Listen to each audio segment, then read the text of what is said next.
তোমাদের আজকের টপিক হচ্ছে জ্ঞান চক্ষু। জ্ঞান তোমাদের আজকের টপিক ক্লাস দশম শ্রেণী, ঠিক আছে? দশম শ্রেণীর টপিক হলো কি? জ্ঞান চক্ষু।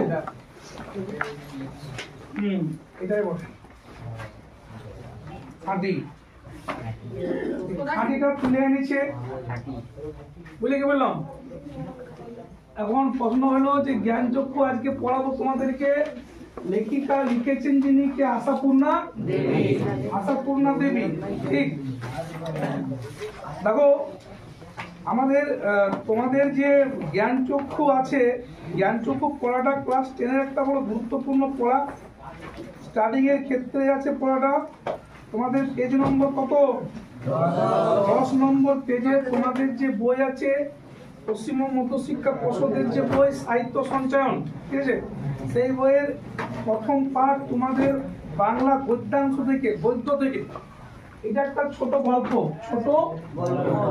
ছোট গল্প মানে পড়ার ধরনটা হচ্ছে কি? ছোট গল্প। ছোট গল্প মানে বুঝতে পারলে? দেখো আমরা আগে অনেকগুলা পড়া পড়েছি, যে পড়ার গল্পটা উপন্যাস থেকে নেওয়া হয়েছে, বড় উপন্যাস থেকে। এখানে কি আছে?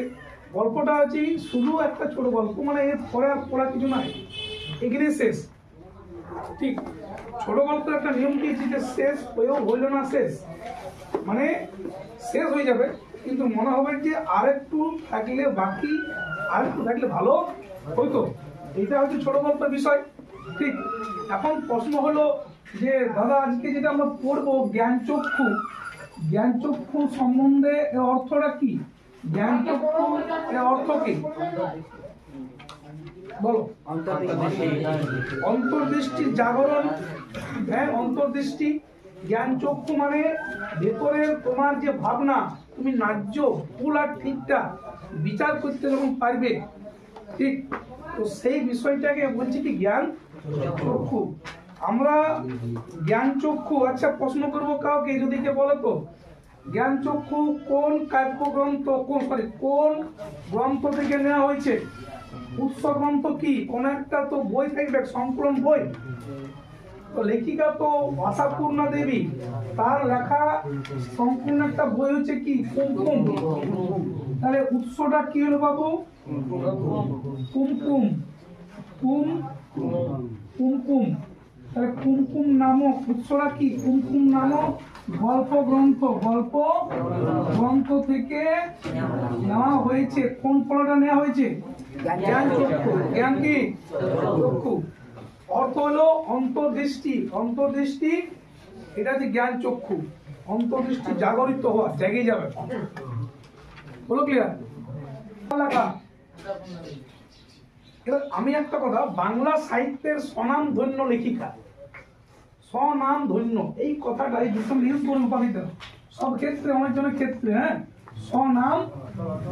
স্বনাম ধন্য মানে যে ব্যক্তি নিজের স্বনাম ধন্য হবে। হ্যাঁ,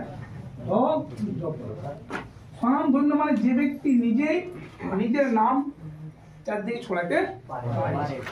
স্বনাম ধন্য ক্ষেত্রে হবে যে নিজেই নিজের কৃতিত্ব রাখতে পারেছে। বাপের টাকায় যে মকমকাছে সে হিরো লয়, যে নিজের টাকায় ইনকাম করে মকমকাবে সে জি। বুঝলি কি বললি? ঠিক না ভুল বললেন? তোমরা গায়ে লাগতে পারে লাগু।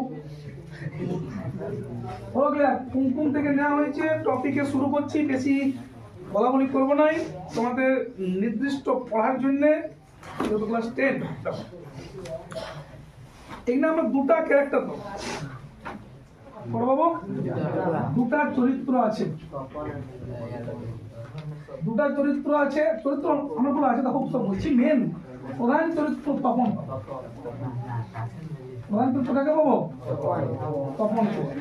তপন বয়স কত ছেলেটা?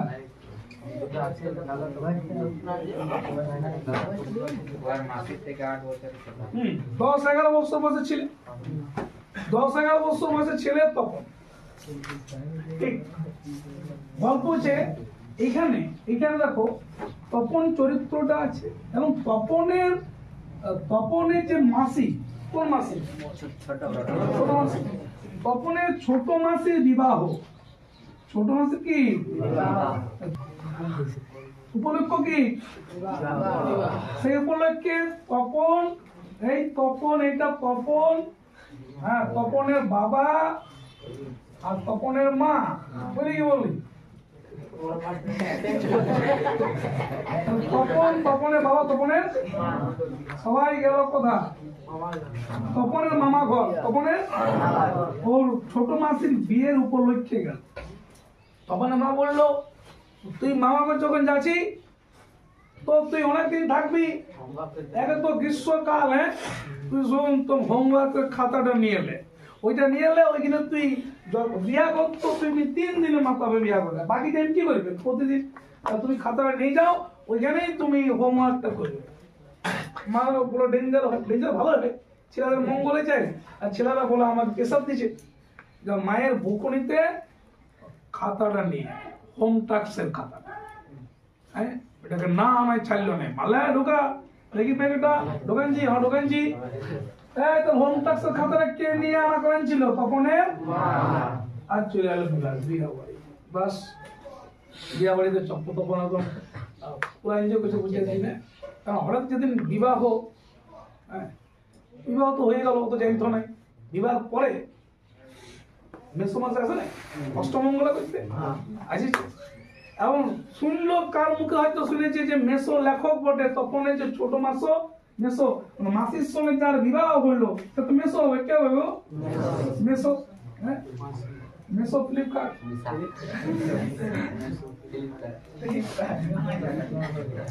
তপনের ছোট মাস হয়, তখন কি ছোট মাস হয়, এখন লেখক বটে, লেখক তো লেখক আর প্রফেসর বটে। কলেজে উনি পড়ান, কলেজে ইংরেজিতে বলে যে কলেজে পড়ায় তাকে প্রফেসর, আর বাংলাতে বলে অধ্যাপক, অধ্যাপক কি বলি? তাহলে এরা হচ্ছে কি ওইখানকার অধ্যাপক আর কে প্রফেসর বটে, প্লাস লেখক বটে, বই লেখালেখি করে, বুঝলি? তপনের বাবু ওইখানে একটা জ্ঞান চক্ষু খুলে, এসব লেখক মানে আমি তো আগে জানতি লেখকরা আকাশ থেকে পড়া কোনো জীব বলে, আসে নিয়ে বইটাকে আকাশ থেকে পড়লো, রাতের সময় ফট করে লিখে বই চলে, সে বললাম পড়ি আমরা, হয়তো আকাশ থেকে পড়া কোনো জীব এলিয়েন ভাবতো আগে লেখক, কে ভাবতো?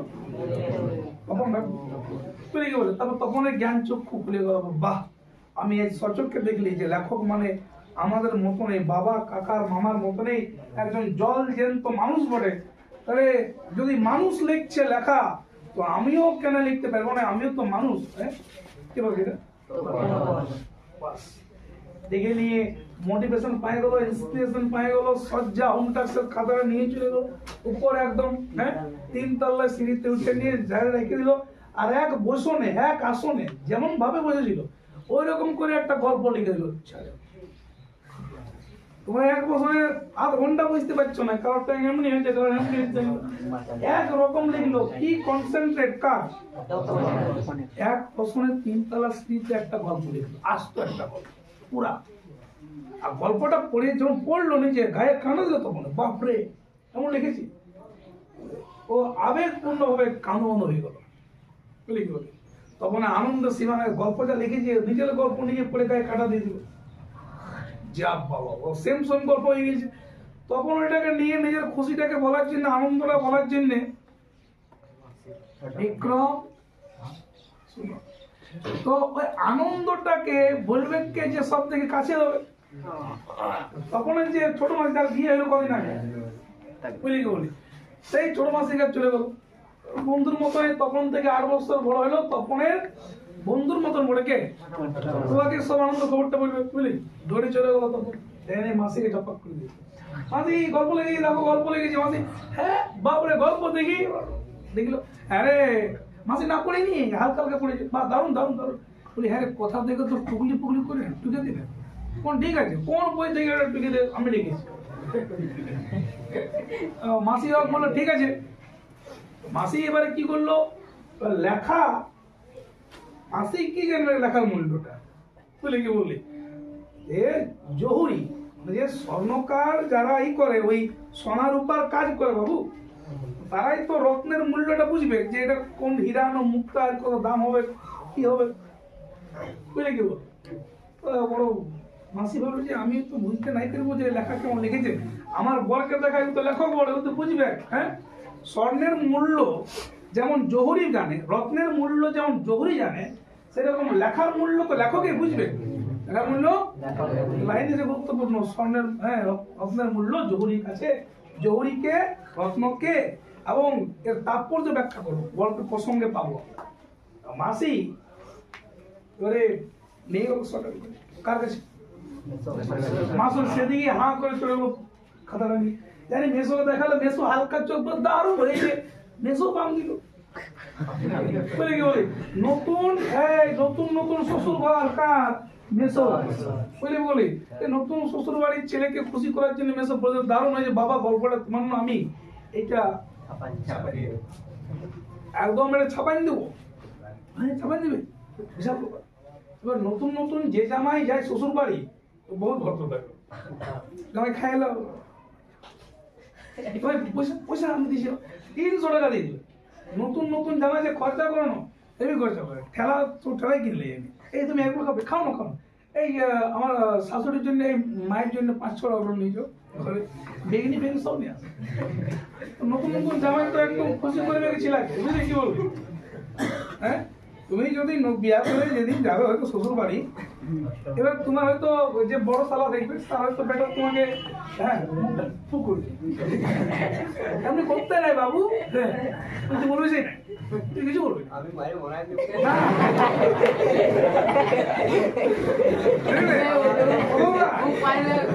আর যে 4 বছর পুরো হয়ে যাবে। আমার একটা বক্তব্য হলো যে নতুন বিয়ের শ্বশুর বাড়ির ছেলেকে খুশি করতেই ও বলেই উঠলো গল্পটা তোমার ছাপিয়ে দেবো, আবার দিব্যি হয়েছে গল্প ছাপান দেওয়ার নাম করে মেসোমাসি চলে গেল বাবু অষ্টমঙ্গলা শেষে। দুপুরবেলা গ্রীষ্মকাল সময় সবাই ঘুমাতে ছিল, তখন গল্পটা লিখেছিল। এবারে মেসো সবকিছু বলে চলে গেলো, গল্পটা নিয়ে চলে গেলো। তখন স্কুল খোলা গেল, তখন ঘর চলে এলো। তখন আশায় আছে যে কবে আসবে গল্পটা, কবে ছাপা। তখন তীর্থের কাক হয়ে বসে থাকে, কৃতার্থ হয়ে বসে থাকে। তবে বসে থাকলো তখন। এরপরে হঠাৎ একদিন তপনের মেসো আর মাসি এক সৈন্যকার একটা পত্রিকা, সৈন্যতারা পত্রিকা নিয়ে হাজির। আর তখন দেখেছে এরপর থেকে সিঁড়ি থেকে যে মাসার হাতে পত্রিকায় পেপারটা দিয়েছে, বুঝলি কি বলি। তখন তপনের বুকের রক্ত কে এলো, ছলকে উঠল। বুকের রক্ত ছলকে ওঠে তপনের, লাইন দিয়ে প্রশ্ন করে কারণ কি বলো। তপনের বুকের রক্ত ছলকে ওঠে, তখন বুঝেছে যে আমার পত্রিকা তাহলে ছাপা কি হয়ে গেল, তাহলে কি আমি আমার আজকে ছাপার অক্ষর রূপটা দেখতে পাবো, তাহলে আমি কি লেখক হয়ে যাবো আজকে। বাপরে বিশাল ব্যাপার কাজ, বুঝলি কি বলি। তারপরে সবাই বড় বাড়িতে হট্টগোল পড়ে যায়, তপনের গল্প ছাপানো হয়েছে, সবাই পড়ে মা তা ভয় পড়ে, বুঝলি। তপনের কে বলে যে কি বলে আমাদের এরকম একটা মেসো থাকা মন্দ নয়, তো আমাদের মেসো থাকলে ছোট কাকু বলে যে আমরাও চেষ্টা করে দেখতাম, আমাদের মাসা ছিল না এরকম বলে আমরাও করি না, তুই মাসার জন্য হয়েছি তখন তোর নিজের লাভ কোনো ক্রেডিট বেশি নাই, বুঝলি। তখন এরকম বাবু মন খারাপ হয়ে যায়, সবাই প্রমাণ শুনতে বিকালে চায়ের টেবিলে উঠে কথাটা, বিকালে চা খেতে খেতে সব বলে তপন বাবু কয় তপন কয় কবি, তখন কবি না হয়ে গেছে, কয় সাহিত্যিক তপন বাবু আসুন, বুঝলা কি হাসি ঠাট্টা করে হলো তপনকে কবি সাহিত্যিক বলে ডাকা হচ্ছে, লিখে দিয়েছে। চায়ের টেবিলে কথা উঠলো, চায়ের দিকে বললো, সবাই পড়ছে। তখন লাস্টে হাতে পায়ে গল্পটা পড়াচ্ছে, পড়ে তখন পড়তে আর পড়তে পারে না, আটকে যায়, গলা আটকে যায়। তখন আটকে যখন গেল পড়তে কেন পারে না, তখন মা বলে হ্যাঁ রে বাবা তোর কি পায়াধারী হয়ে গেল, হ্যাঁ তুই কি অহংকারে কি পথ দেখতে পাচ্ছি না, পড়, কত গর্ব কিসের লেন পড়। তখন পড়তে পারে না কেন, এবার কেন পারে না, কারণ তখন যে গল্পটা লিখেছিল বাবু ওইটাকে পুরাপুরি ওর মাসা পাল্টাই দিয়েছে, আগা গোড়া পুরাটাই কারেকশন করে দিয়েছে, বুঝলি কি বলি। খালি গল্পের ভাবটাকে এনে গেছে, আর বাকি সব আসল নতুন করে লিখেছে। এবারে একটা কথা, যখন একজন শিল্পী, শুনো বড় গুরুত্বপূর্ণ বিষয়, এই যে লেখাগুলা, এই যে স্টার্টিং গুলা, তোমার একটা গল্প পড়ে আনন্দ বড় কথা নয়, তো গল্প থেকে তুমি অ্যান্সার লিখবে কি করে, এই প্রসেসটা বড় কথা। তাহলে শিল্পী, একজন শিল্পী সে শিল্প তৈরি করে কি? তুমি একজন ড্রয়িং আর্টিস্ট, তুমি ছবি আঁকো, ঠিক? তুমি একটা ছবি,